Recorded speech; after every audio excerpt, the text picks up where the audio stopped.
Well, here we are in Sharjah again. We're still sort of getting on, but I gotta say, those Aussies, oh, it's so tough. Nobody can get past them.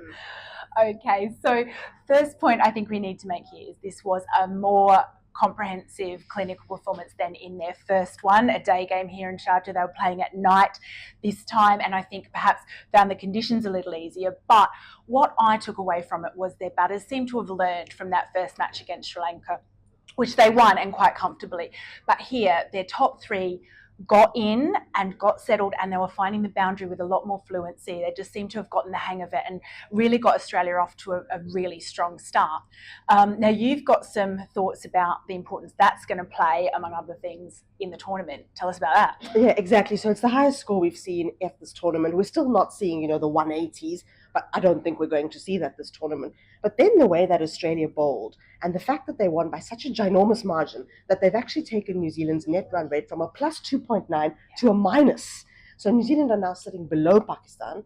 And I think net run rate is going to play such a big role in the group. Just a couple of days ago, we were criticizing India. Why did they bat so slowly against Pakistan? Suddenly, maybe that doesn't matter because they're about to play Sri Lanka.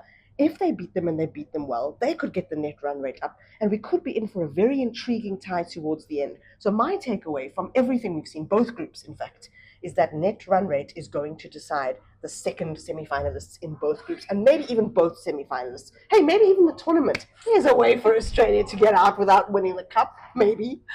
Keep trying. Okay, so the third takeaway I think we can take from there, and you did allude to it there, was the bowlers. And in particular, we have to mention Megan Schutt. She played an absolute blinder, was player of the match in their first game and again tonight. So 3 wickets for 12 against Sri Lanka. But today she betted that 3 for 3 in 3.2 overs. Played an absolute blinder, and just including the last wicket that had New Zealand bowled out for a very low score when they needed a much bigger one. So she was really key in that net run rate equation, but also in Australia's victory. And this pitch is meant to be favouring the spinners, and then she comes out as a seamer and does that. So I think it's taken, it really shows the quality of her that she was able to do that, and that she's been a key player for them twice now. Yeah, I think she called herself half a spinner the last time we spoke to her, because we've got the keeper standing up to her. She's bowling it really slowly, a little bit of a leg cutter. I'm absolutely sure, unless memory deceives me, that she was somewhere in that mix when Australia won the World Cup in South Africa, because I remember us interviewing her towards the end. So, she's been such a consistent force for them. She seems to be the player that really shows up. Everyone we speak to just showers praise on her. She's 31 years old. By my calculations, she could play another 5 World Cups if she chooses to. No reason why she can't play till she's 41, and there's one every 2 years. She is really the player to watch at this tournament, and we are going to be watching her and all the net run rate calculations here on ESPN Cricinfo.